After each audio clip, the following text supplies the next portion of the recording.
Ako si Judith Huyad Pornobe. Ang pinagkakaabalahan ko ngayon ay nagtitinda sa umaga, sa hapon ay nag-harvest. Tapos pag ganitong mayroong activity, nandito ako sa feeding. Nung nasa ako, gupid, natuto ako magluto, tapos hindi natuto din ako magturo.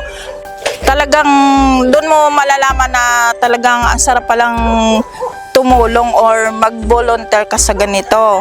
Marami silang natutunan dito, ang kumain ng gulay, yung marunong silang magmano, marunong silang mangupo, or marunong silang bumati sa nakakatanda. Ang mga bata kasi, pagka, halimbawa katulad ko na natuto na rin akong magturo sa kanila, siyempre kung mabuti yung papakita mo sa kanila, mahal mo sila, ganon din ang ibabalik sa'yo, marunong din sila magmahal. At saka hanggang sa paglaki nila ay matutunan nila yon. Inspirasyon ko ay kabataan, mga nanay, yun, community namin dito.